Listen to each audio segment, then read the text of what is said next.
Good to see you guys. Thank you. Good morning, everyone. It's nice to thank you. Well, appreciate the John Roberts fact checking from the seats. Good morning. Good afternoon. It's not my fault. It's on the paper. After receiving his daily intelligence briefing this morning, the president led a National Economic Council listening session with CEOs of small and community banks. Since 2008, the number of small banks has declined 30%. The dramatic increase in regulation following the financial crisis has been a major driving force in the decline of these banks. Dodd-Frank alone has resulted in 22,000 pages of new regulations.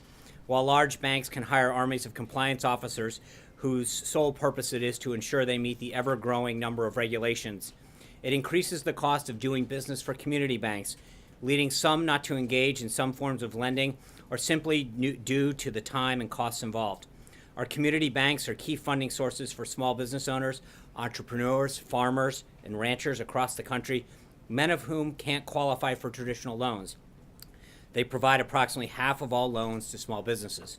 By reforming the regulatory system so that it is efficient, effective, and appropriately tailored, we will stop treating these critical institutions in our communities the same as banks that have exponentially more in assets, enabling them to engage even more with small businesses and entrepreneurs that stimulate local economies.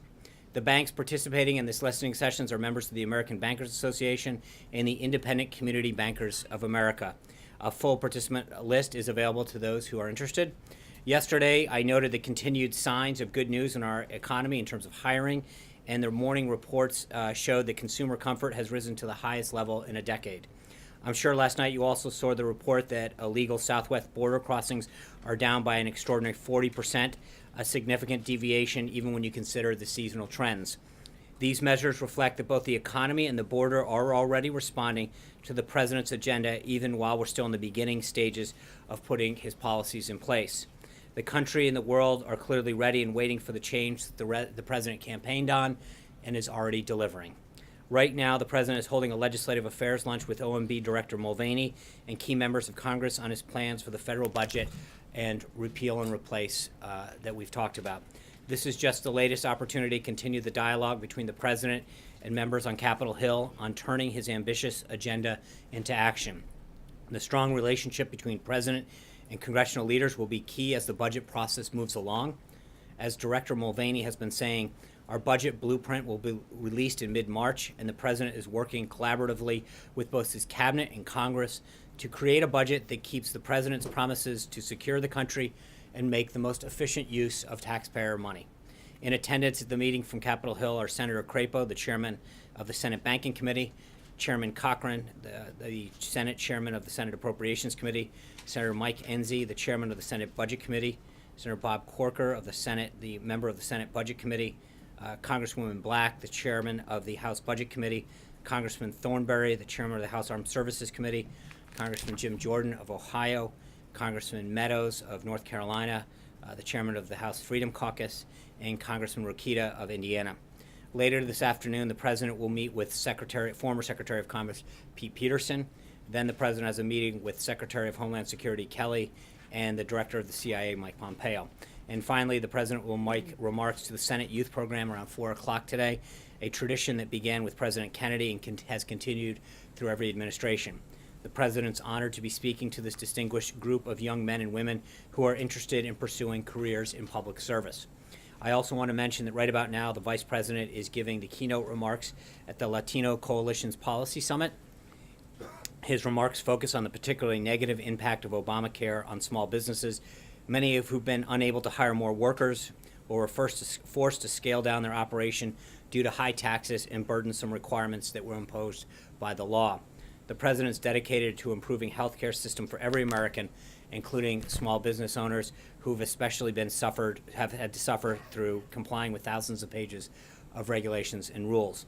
That's exactly why he's working with Congress to enact the American Health Care Act, which he was glad to wake up this morning and see approved by the House Ways and Means Committee. Also today, the president was pleased to see his ambassador to Israel, David Freeman, voted out of committee. We had hoped to see Seema Verma, who would be confirmed as the administrator this week as the administrator of Health Centers for Medicare and Medicaid Services at the Department of Health and Human Services. Unfortunately, Senate Democrats continue to unnecessarily delay her confirmation. At this critical time, while we're talking about health care, it's ironic that they refuse to consider someone with such amazing expertise in this area. Seema Verma has worked for over 20 years in healthcare policy. She has redesigned Medicaid programs in several states, including Indiana, Iowa, Ohio, and Kentucky. She's worked with governor's offices, state Medicaid agencies, state health departments, state departments of insurance, as well as private companies and foundations. She's unquestionably and uniquely qualified for her position, and especially now that health reform is at the top of the president's agenda, it's time to get her in place. This delay by Senate Democrats at this critical time is unacceptable. On a scheduling note for the weekend, the Vice President announced yesterday that he'll be in Louisville, Kentucky on Saturday with Governor Bevin. The Vice President's office will have further details for you on that trip as we get closer. Finally, I want to take a moment to acknowledge that today is the 10-year anniversary of the disappearance of former FBI agent Robert Levinson from Kish Island, Iran. The Trump administration remains unwavering in our commitment to locate Mr. Levinson and bring him home. The Levinson family has suffered far too long, and we will not rest until his case is resolved. And with that, I'll take your questions. Hallie Jackson. I got a couple of topics for you, if you don't mind. Of course. Julian Assange says the CIA has lost control of its entire cyber weapons arsenal. Does the president agree? I think, as we've commented before, there's grave concern that the president has about the release of national security and classified information that threatens and undermines our nation's security. Obviously, he believes that the systems at the CIA are outdated and need to be updated. We are not commenting on the current situation as is U.S. government policy, but I think the situation technology-wise at the CIA, the president's acknowledged, needs to be updated. The CIA put out a statement regarding the current situation, and I would refer you to that. Two just follow-ups on that. Is he going to talk about that with Mike Pompeo today? He gets a daily briefing from the director, and I'm not privy to the contents of his discussion, but obviously issues of national security, including that, are probably something that gets discussed. And then some Republicans have said Julian Assange should be in prison. Does the president agree? I think the U.S. government had a position on Julian Assange's position in the past, and I don't see anything that's changed that. He has compromised in the past and undermined our national security, and I think I'll leave it up to the Department of Justice to further comment on their disposition of him. John. The second topic was on healthcare. Second two topics. So, interview, not a press conference. Get this one. The president tweeted just a little bit ago that he believes that healthcare is coming along great. We've also been watching Paul Ryan deliver a pretty lengthy PowerPoint presentation, aimed at convincing Republicans to get on board this plan. Isn't that a sign that healthcare is not actually coming along great? I think anybody who's been in Washington for a few days or longer recognizes that any major piece of legislation takes a lot of explanation. The president's been very committed to talking to members of Congress. He had another meeting last night. Something as complicated as this that deals with 1/5 of our economy and it was a major takeover of our healthcare system isn't a simple thing. It's a major, complicated piece of legislation that's got three prongs to it. And this is the first one, the reconciliation piece that starts to chip away at finally repealing Obamacare. When they passed Obamacare, they rushed it so quick, they gave the then Secretary of Health and Human Services great authority to enact certain aspects of it. That would be our phase two, is having Secretary Price go through the pieces of Obamacare that he has been given the authority to when they passed it to help unwind a lot of the things they did. And then phase three is stuff that has to be done through other pieces of legislation that does stuff like allow people to sell insurance across state lines, that allows small businesses to pool. So there's a lot of facets to getting this pushed through. And I think that one of the things that we've been able to do quite effectively is talk to members, especially in the House, but the Vice President's been very active on both sides of the chambers, or both chambers, to communicate how this is a comprehensive strategy in three prongs to repeal and replace it with something more effective. Will he, for example, roll back Medicaid expansion freezing until 2018? Would you support Look, Hallie, I think this is going through the process of it's working its way through Ways and Means. Today there's a markup in the House Energy and Commerce Committee, and I think that's where we're going to continue to see action in the House, and then when it goes to the Senate, the President will continue to engage very actively with the House and the Senate to get this done. Sean, Hey, what you is? called on me. I didn't call. Sean, Plenty of time. Thank you, Sean. was New half. York City First Lady Charlene McRae said in a statement that Donald Trump should keep his hands off women's bodies, women's health care, and Planned Parenthood, which has done just fine without President Trump's advice. I wanted to know what the response from the White House was on this. Well, I mean, with respect to Planned Parenthood specifically, the president's very clear that he's pro-life. We've worked with them to talk about making sure that there's a difference between taxpayer funding of abortion and women's health services. We have, and the president has committed to making sure that funds for women health community centers is going to be reflected by a substantial increase in his budget. He's committed to doing that. And he's trying to figure out a way to make sure that the focus of taxpayer money is spread towards community centers that provide vital health services to women, and that we're not using taxpayer funds for abortion. John Roberts. Just want to follow on Hallie in Which one? In an unrelated topic, just so you're prepared. On health care, Senator Tom Cotton of Arkansas today sent out a series of tweets in which he basically said this is dead on arrival in the Senate. Go back to the drawing board, adding that it's absurd for the committees to be voting on something that hasn't even been scored yet. What does the president think of what Senator Cotton said today? Does he plan on having a conversation with him? Well, we're going to engage. He has talked to Senator Cotton. We'll continue to talk to any senator that has questions or concerns or ideas. It went through the Ways and Means Committee last night. I think they started at something like 10:15 yesterday morning. It is an 18-hour. I don't believe he's talked to Senator Cotton. He's meeting with members right now. As I just mentioned, he had dinner last night with Senator Cruz. He's continuing to work both sides of the aisle, both chambers. As I mentioned yesterday, I think you're going to see a very aggressive, a very robust push. We continue to have the team out talking to local media, local radio, op-eds placed, talking to local leaders. We believe that the more we talk about the comprehensive three-prong approach that we have to doing a lot of the things that conservatives have talked about, to bring back cost containment, to get people to be more patient-centered in the healthcare decisions they make, allow more choices, it's going to bring people on board. But the thing that's really interesting, John, about the current approach is that no matter where you are, especially on the conservative side, you cannot possibly believe that the current healthcare system is an effective program. It is a monstrosity. It is a government gone wrong. And I think I hear that, but he I doesn't understand believe that this is the way to and I fix think it. that we will continue to engage with him and other members of the House and Senate that have ideas. But it's going to continue to work its way through the process. As I mentioned, it went through the House Ways and Means Committee. It's currently going through the House Energy and Commerce Committee.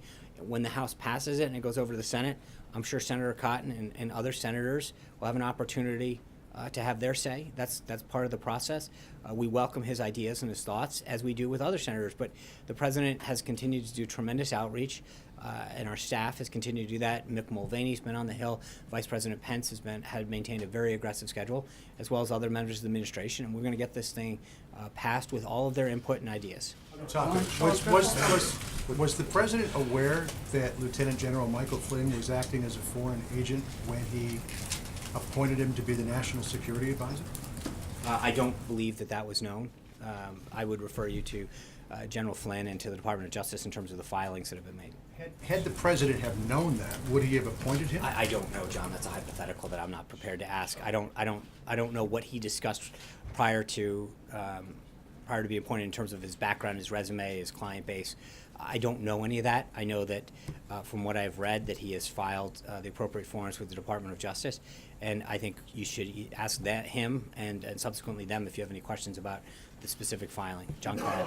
Just following up on Senator Cotton, he told me just a short while ago that he believes that this bill might actually make things worse than the current Obamacare. What do you say to Senator Cotton?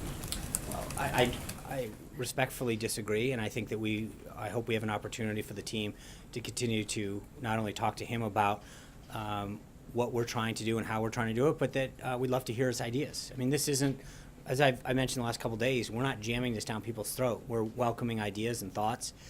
We think this is the vehicle to restore a patient-centered healthcare bill to drive down costs. And I think Senator Cotton clearly recognizes that the current version of healthcare that's out there right now is not sustainable. And so we welcome his input into this process.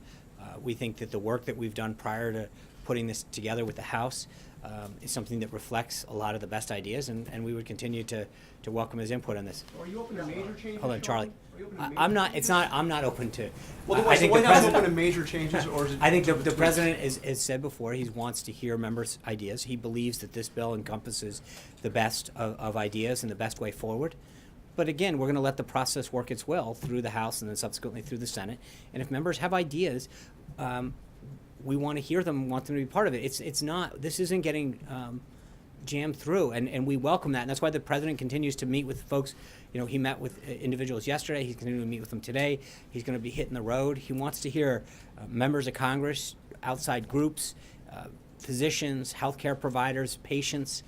But he wants people to have an input in this to make sure that we have the best possible bill that serves their needs, and that we don't look back like we do now with Obamacare and say, I wish we had done this right. We've got a system that frankly isn't working. And I think that no matter where you are on the political spectrum, you've got to admit that either you or a loved one or a friend or a colleague isn't getting the care they deserve or isn't paying what they thought they'd be paying. And I think we have to do this right so that we don't look back the way we do now and regret the way that it was done.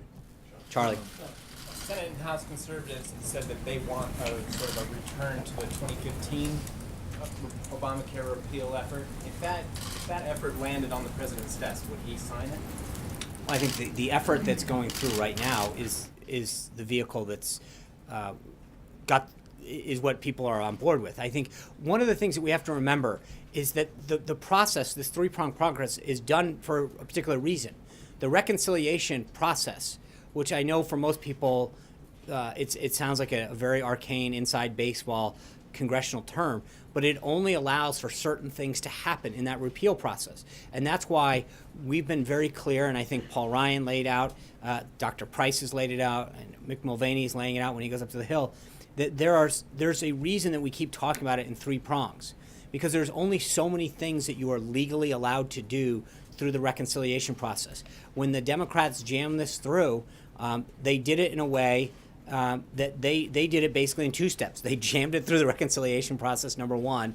And number two, they gave broad authority to the Secretary of Health and Human Services so at the time that she could unilaterally do certain things with healthcare and implement certain things that we now have to undo in the same way. What we've done that's different, though, is frankly at a third prong, which allows for additional legislative vehicles that will go through the House and then in the Senate that will allow some of the core conservative principles that we've talked about for, frankly, decades, about allowing more competition, allowing people to pool, allowing people to do things that we think will allow lower prices to come out of the process. And I think that's a big difference in how... So if the repeal lands on the president's desk, he would not He sign it? is going to land on his desk because we're going to go through this process. With repeal without replace. Well, again, I think the way that we're doing now, I think is the right and the responsible way to do this. This bill will land on the president's desk. He will sign it. We will repeal Obamacare, and we'll put into place a system that will be patient-centered, that will allow the American people to have greater choice and lower costs. Blake. Sean, seeing the pushback that you're getting so far with healthcare, do you think it is realistic to have both healthcare and tax reform done in 2017? And I ask you that because Mitch McConnell was asked about this day, and he talked about there being certain constraints and that the tax reform portion of it could be a 2018 item. I think we feel very confident that we're going to get a lot done, continue to get a lot done this year. Tax reform's high on the president's priority list. I think it's high on the American people's priority list, and especially as April grows closer and closer and people look down at their federal tax form and realize how much they're paying. And we see companies pledging to come back, recognizing that these companies bought into the president's vision and agenda to make America more tax and regulatory friendly, so that they would create jobs, manufacture more here. That's something that he's committed to. He understands how important it is. Look, the president's uniquely qualified as a businessman, a successful businessman, to understand what a good business climate does to job creation and to manufacturing. And I think his commitment isn't just a campaign promise, it's something that he has lived by for decades now, understanding that that's what spurs economic growth. That makes one place more attractive to invest in or to hire more people or to grow jobs. And so for him, this is deeply personal. And I think that you're going to see Secretary Mnuchin and others work on the contours of that in the next several weeks, but we intend to maintain to the schedule that he laid out. The August Yes. portion is still the timeline. That's right. Eamon? Thanks, John. On drug prices, Congressman Elijah Cummings was here yesterday. Yeah. He said that the president was enthusiastic about his bill to cut drug prices. Is the president enthusiastic about that? And if he is, how much pain should drug companies be prepared to take during this effort? Ironic that you're talking about drug companies and pain. But maybe there's a pill for that. But yeah, I think the president, as you know, one of the reasons that he reached out to Elijah Cummings initially is because they share that. And I think, frankly, yesterday came to a lot of other areas where I think that they can find common ground and work on issues. And I know that drug prices is something that he understands near and dear, is helping many people get the care that they need, but the rising cost is something that is, so I think as we look at the vehicle in terms of the specific legislation, they share a commitment to it, and I think that there will be continued follow-ups, not just between Congressman Cummings but others, as to what the best piece of legislation is and how we get that home. The Democrats said that they're going to drop this bill in 2 weeks. Is Okay. the president prepared to push a Well, Democratic I bill on think, Capitol yeah, Hill? I think that's a bigger conversation that we have to have, even with House leadership, in terms of maybe it is that right vehicle. Maybe Speaker Ryan and Leader McCarthy and Chairman Brady have other ways to achieve the same goal or work with Congressman Cummings. I don't want to be prescriptive to the House as to how they work their will, but I know that the president has a commitment to that topic, and then he wants to work with Congressman Cummings and others who share that same commitment. John Gizzi.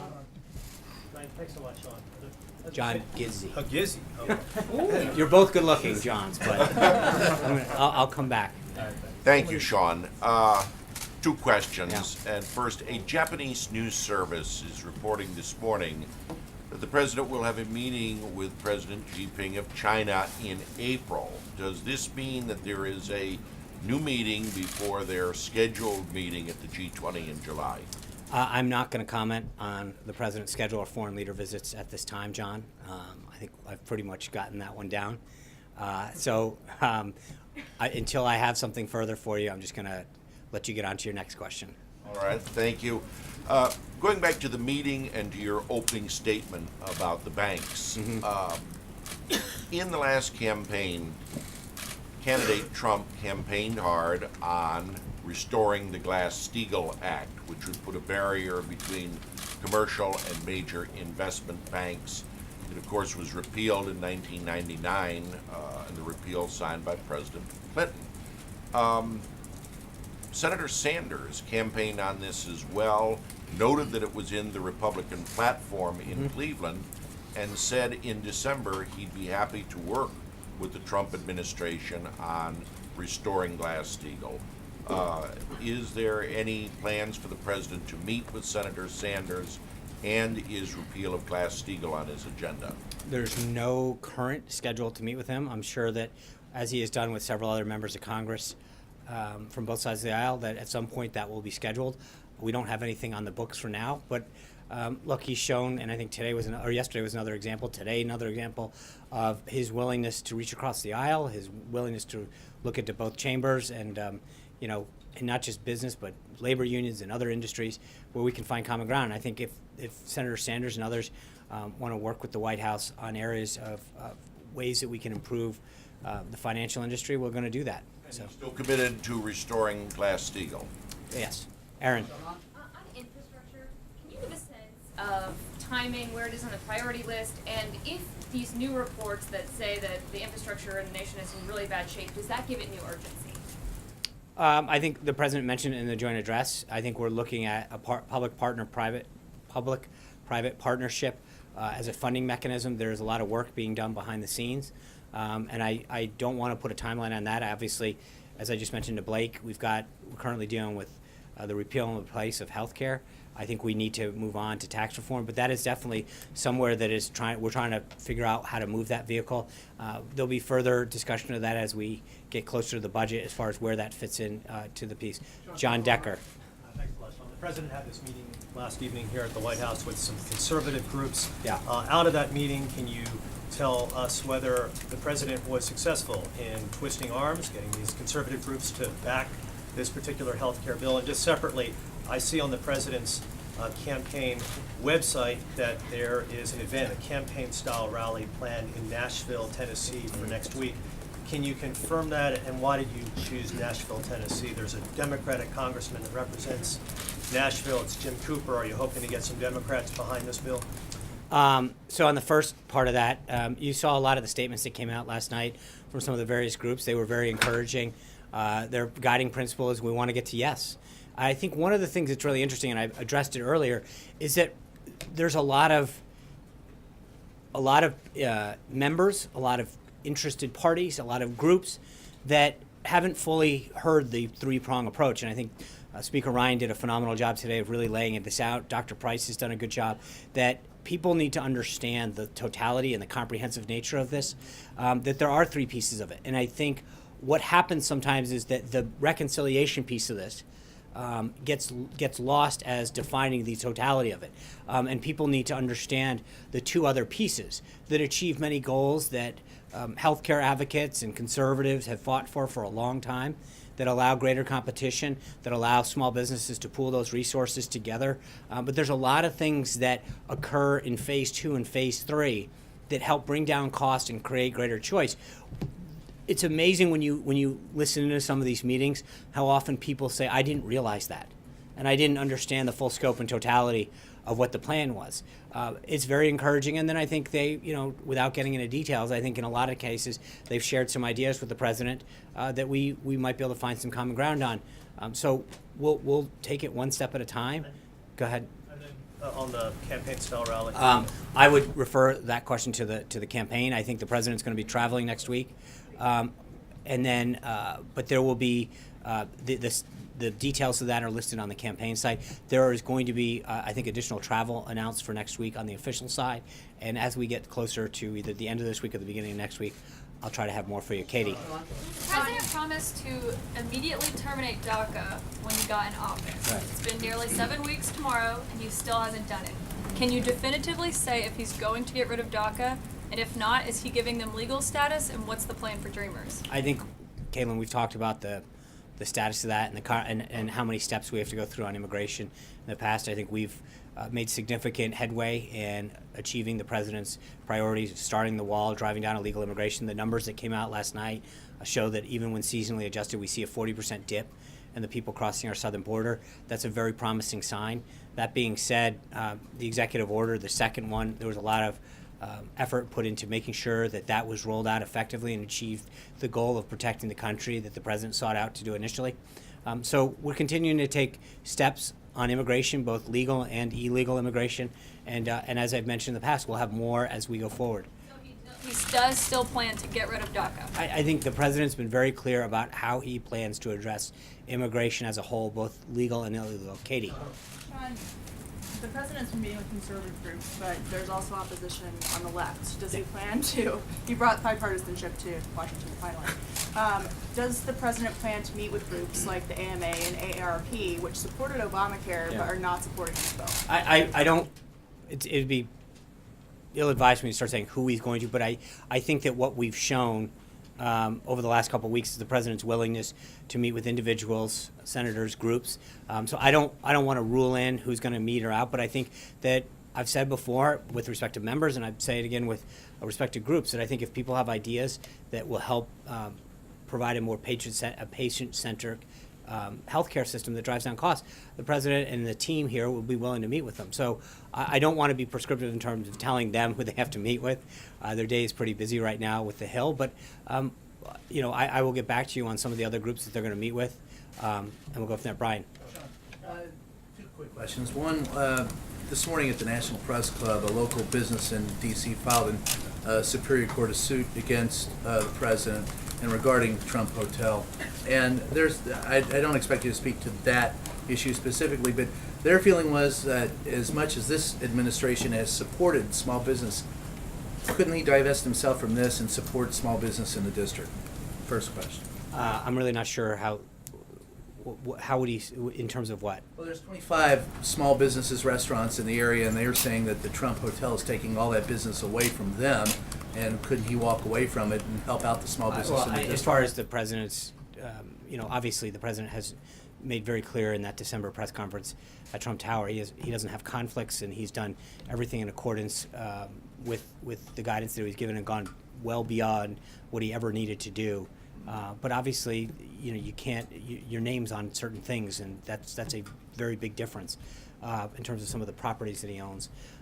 But he understands the importance of small business. That's why we were meeting with community banks this morning to talk about the lending that they need, whether it's small business, entrepreneurs, farmers, ranchers throughout the country. He understands the role of small business in our economy, and how many jobs they provide, and I think he's been a champion of it. April. Second Okay. question was, in his speech before Congress last week, he said it's not too much to dream that at some point in time, and I'm paraphrasing, RFP could be on foreign soil, I'm guessing other planets. With the NASA budget being released yesterday, I believe, is there a major initiative by this administration for space exploration, or is that we're just talking dreams? Yeah, I'm going to let Director Mulvaney get into the details of the budget next week, or whenever that. I'm trying to remember the calendar here. But when the director comes out, he'll talk about the specific funding levels. As you know, we're in the middle of this we call pass-back provision, where we've sent them some top-line numbers. They're sending us back their recommendations and their observations and edits and questions with respect to their budget. So we're going to take this one step at a time. I mean, when he said... No, he's obviously he's very keen on America's role in space, and I don't want to get into specific budget priorities or numbers until we're ready to release them. So, John, I'm sorry, April. Remember that. It's very important. I know, I saw the hands Yes. right away. So Sean, just really fast, following up on John, we're seeing the campaign information for next week in Nashville. You said something about talk to the campaign. Who's the campaign? I'll try to help get you a name, but there is a campaign infrastructure still in place. It would be inappropriate for me to be commenting on campaign activities from the podium. So there's a website up, the same one that was during the campaign, and I would suggest that you utilize that. But I'm not here I'm only here as an official in the government, so I don't want to get into that. Now, yesterday, going back to Congressman Cummings, you talked about some other issues that they talked about in that meeting, but they found common ground. They talked about, and I want to hit two issues, the voter irregularities, voter fraud, and voter suppression. Where does the president see this coming together? We heard from Congressman Cummings, but where does he see? We understand he's saying that voter fraud is real when there are other people saying it's not, but then there are factual, documented cases of voter suppression. So how is there a marrying of that in this president's eyes? Well, I think that's why he's asked Vice President Pence to look into it. I would disagree with the assertion, though. I think there's also factual, evidence of people voting illegally. We saw that in Texas a couple weeks ago, and in other places. So part of the reason that he's asking Vice President Pence to chair this task force is to look into the issue. But we welcome input in other areas, and it's an area that they'll continue to discuss. Sarah? HBCUs. Okay. Now, also, Congressman Cummings said that when he talked to the president, and he brought up the issue of funding for HBCUs, President Trump said to Congressman Cummings that the presidents did not ask for money. Now, they came here, according to many of the presidents that I've canvassed, they came here with the intent of the fact that they were going to get some money from this executive order. And I don't think the executive order is the... That's what their belief was. But then, what I understand that there was talk about investment in these colleges from Steve Bannon. One president wrote this down saying that we are looking for a plan from you to invest in HBCUs, and we will execute it when we get it. So, and they're looking for full funding for Title III, Pell Grant full funding, fall, spring, and summer, as well as a one-time $25 billion investment. What does this White House think about this plan that they're trying to give back to this White House, especially at a time when you're looking at cutting domestic spending? Well, I think when they were here, we were pleased to roll out the executive order that talked about making historically black colleges and universities a priority in this administration, moving that sort of point person into the White House so that we could coordinate a whole of government opportunities for whole. We talked about this, looking at the different educational opportunities that span government. Whether it's health or investment in sciences, or even stuff like ROTC and NROTC programs that are some of these that span out of the Department of Defense. But we've got to look at how we're providing government assistance in a whole host of ways to historically black colleges and universities. I think the issue of funding will be properly addressed in the budget.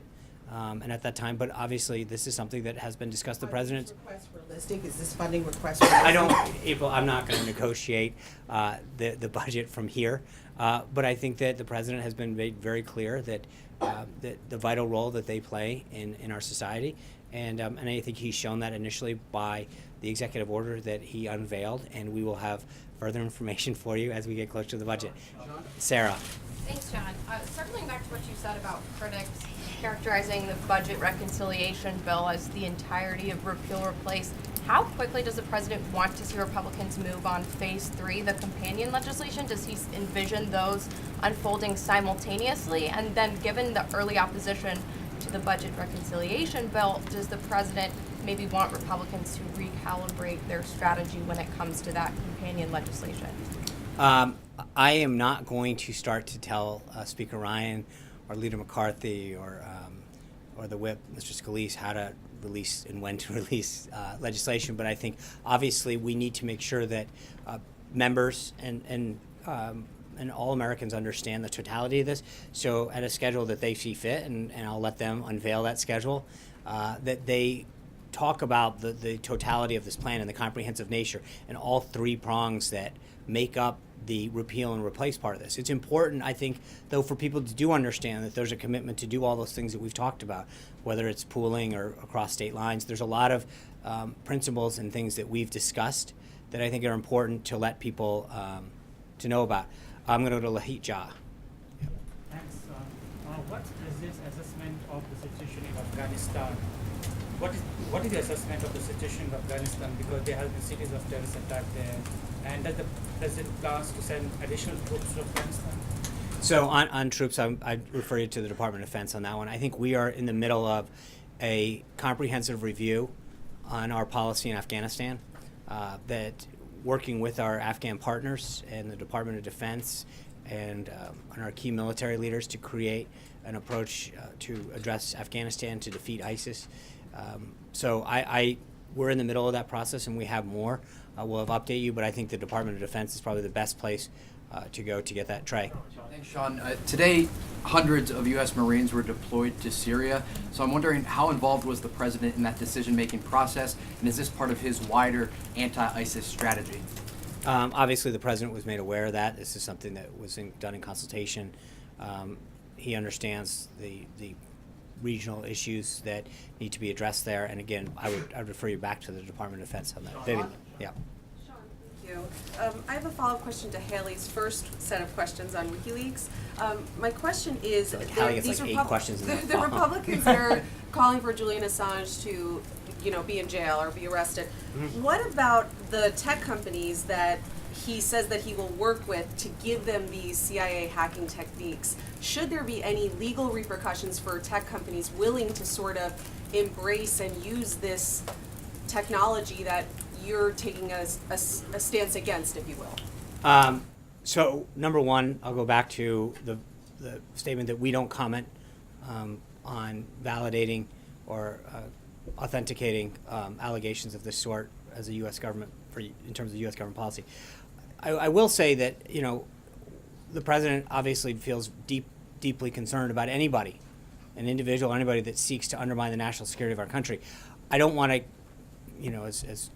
stay within my purview here, but I do think that I would check with the Department of Justice in particular about if a program or a piece of information is classified, it remains classified regardless of whether or not it is released into the public venue or not. And so I would just suggest that someone consult with them regarding the legal repercussions of any individual or entity using any piece of still classified information or technique or product that hasn't been declassified. There's a reason that we have classification levels, and that's to protect our country and our people, and that's that's something that we have to maintain regardless of how it's let out. Zeke. Two questions for you. One, back to General Flynn. How concerning is it to the president and to the White House that a registered foreign agent was selected to become was the national security advisor for a brief period of time? Look, I think this is what he did for a living. I mean, he talked to, and as the president said in the press conference, talking to individuals that are within the realm of the duties you're going to perform is part of your job. I understand that, but he was being compensated. He wasn't part of. He wasn't,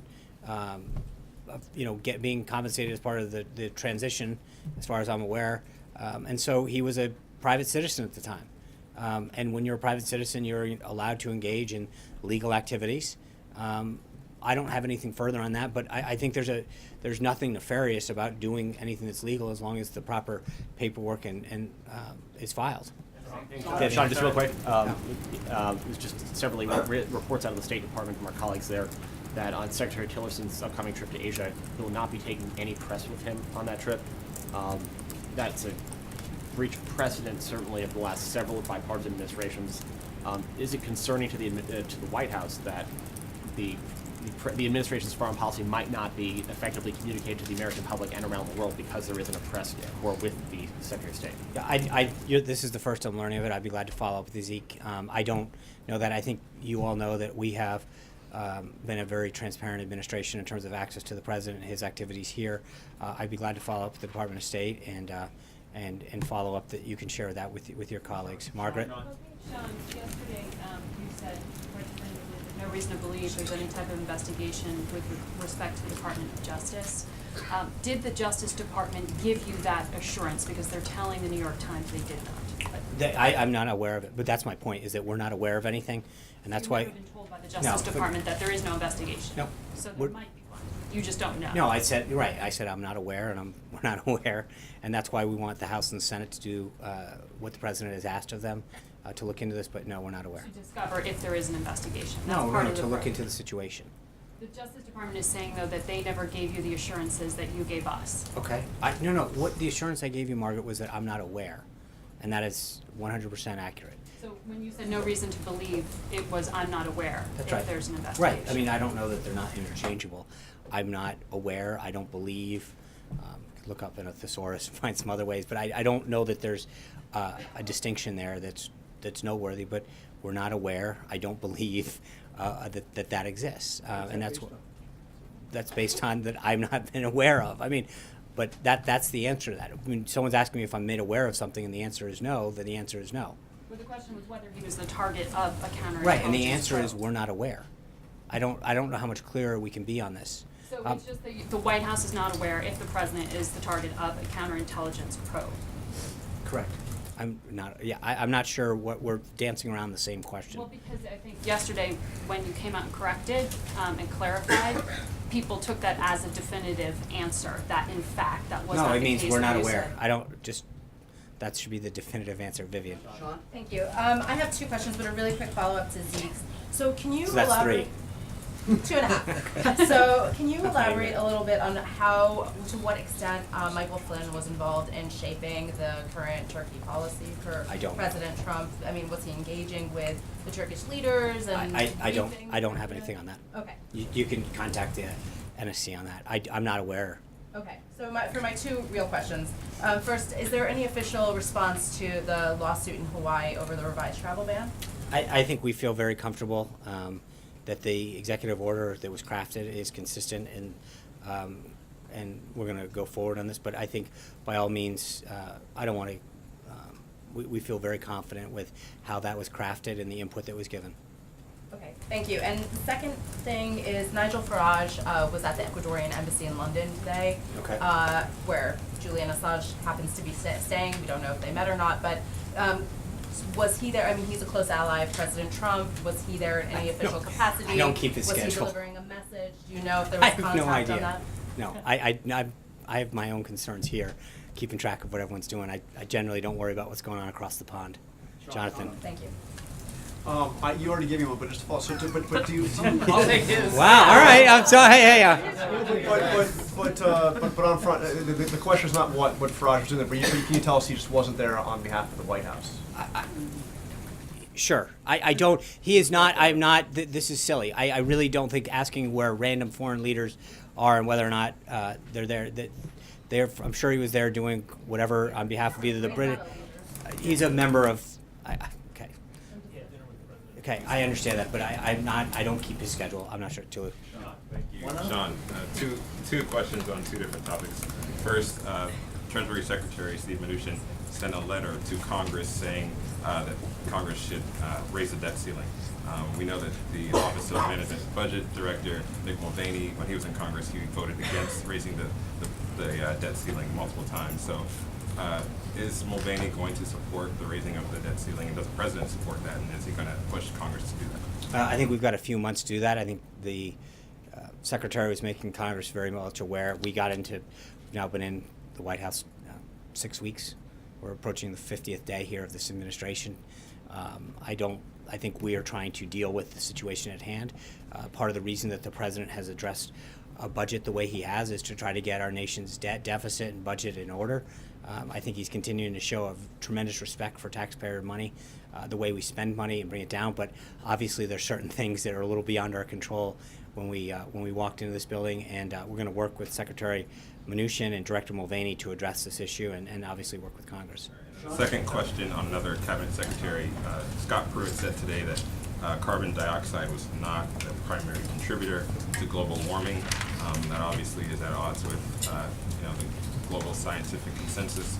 Does the President agree that? I think that's a snippet of what Administrator Pruitt said. He went on and said, I don't think we know conclusively. This is what we know. I would suggest that you touch base with the EPA on that, but he had a very lengthy response, and so that is just one snippet of what the administrator said at that. Anita.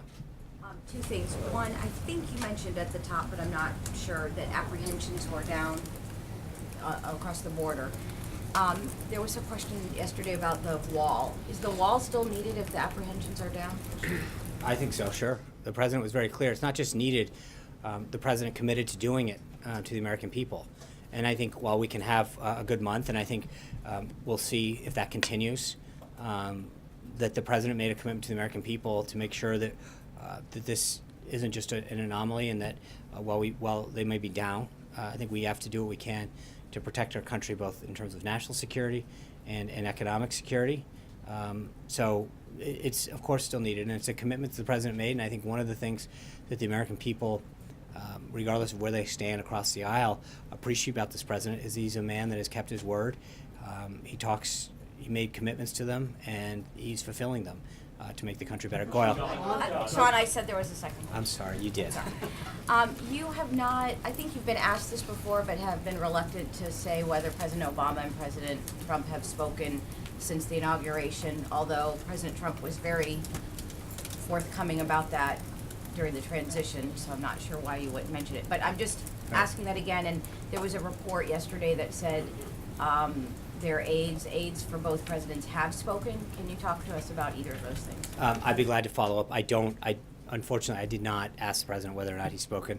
I'll be back tomorroll. Can you follow up? Yes, I can. About the aides? I will. Okay. I keep my word too. Okay. Goyle. Okay, well, go ahead. Stealing one all the way to the back. Actually, it was me. Tell us Lost your shot. Look at that. Can you tell us about policy now on Guantanamo, how it might have changed, where things are with that? Where what, please? On Guantanamo. Yeah. On whether the Guantanamo will be expanded, whether detainees will be brought to Guantanamo, whether they'll be transferred out, just where things are. I don't have anything to announce with respect to its expansion or its expansion use. But I think the President has commented on the importance of Guantanamo in the past, and the need to maintain that the people who are there are not people who seek to do anyone good. They're there for a reason, and he has no plans to close it, if that's what you're asking. As far as the future use goes, in terms of expansion, I don't have anything to comment on this time. All the way back, yeah. Go, you got it. Goyle. All right. No, Goyle. You keep trying to steal his question. Thank you, Sean. Two questions, please. One is that as far as the attacks on the Indian American communities across the nation, They are not new. It happened in the past also, but Indian American community recently have been having candle visions and prayers and all kind of those things, and also Indian ambassador met with the State Department officials and also with President Trump recently. So any presidential message for the Indian American community, how to stop these attacks against them? I think with respect to, are you talking about the event in Kansas City specifically? Another one also. Yeah, I think the president, whether it's the event that happened in Kansas City, other events, the attacks on Jewish community centers that continue to plague us. We saw another report this morning of some unfortunate activity. I think we've got to continue to call it out. We've got to continue to root it out. We've got to continue to engage law enforcement, whatever the applicable level of law enforcement, depending on the event. But it's something that I think all Americans should be outraged and disgusted by and stand up for the principles that unite us. And that's what the president spoke so eloquently about during his joint address, and made it very clear that while certain policies may divide us as individuals, there are certain principles that can unite us. John Frederick. Please, I'm sorry. As far as the U.S.-India relations are concerned, they have been great in the past, and now we have two businessmen in India. Prime Minister Modi is also a businessman. Here we have President Trump, of course, a great, successful businessman. So recently, high official visits have been going on from India to the U.S., meeting the Trump and President Trump administrations or officials, including Foreign Secretary and Commerce Secretary and among others, and also from the Energy Department from India. So where do we go? What is the future of under President Trump administration, U.S.-India relations, economically, trade, and bilateral, among others? Thank you. I think he has talked about during the campaign and the transition establishing a deeper relationship with Prime Minister Modi and U.S.-India businesses. And I think as we move forward in terms of our foreign policy, we'll have further updates on that. But he, as you know very well, he spoke very clearly and frequently about the relationship that we have and hope to continue to grow with India. John Frederick. Sean, thank you. During the campaign, President Trump was not shy about his desire to get the United States out of these Middle Eastern wars. Yet, as a question earlier, we just sent 250 Marines into Syria. Is President Trump committed to going to Congress to receiving authorization for an AUMF or a declaration of war if we continue to deploy United States troops overseas? Well, John, I think there's a big difference between an authorization of war than sending a few hundred advisors, and I think most in Congress would probably agree with that as well. I think that's a big difference between a hostile action and going in to address some certain concerns, whether it's certain countries in the Middle East or elsewhere. I would refer you to the Department of Defense on that one. I think the actions that he has done and taken with the advice that his generals have given him as admirals as well, is something that we will continue to work on. Yeah. Two questions. One, first off, kind of clarifying the difference between the campaign stop and also the healthcare rollout. So Nashville will be kind of the campaign stop. How will the White House kind of pick and choose how that goes, whether it's going to be a presidential visit trying to sell the healthcare rollout or one for the campaign? And then a second question, sir. Well, I mean, I think the campaign will make decisions with respect to how they want to spend their money and where they want to go. And the official part, the White House, will do the same. But I think that's something that every president back as far as modern history has done as well. The president will be visiting several cities over the next coming weeks to engage the American people on the need to repeal and replace and other steps that he's taking to deliver on the promises that he's made as Commander-in-Chief. Second question, I know Senator Cruz was here for dinner last night. Can you characterize the relationship between the two men? 2018 will be here before you know it. Do you anticipate the president will be there to support him in that effort? Well, I think we got a few battles to get through legislatively, but I know that he enjoyed welcoming Senator and Mrs. Cruz and their two daughters last night to the White House. They had a very enjoyable time and a very fruitful discussion. But it's something that he is going to continue to do with members of both parties in both chambers, and not just here in Washington. I think you're going to see him continue to engage with governors and attorneys general and lieutenant governors. The president truly enjoys this level of engagement.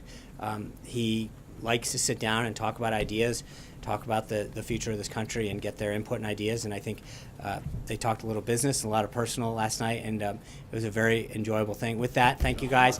Have a great day. I look forward to seeing you tomorrow. I think tomorrow's going to be One Question Friday. Thank you all.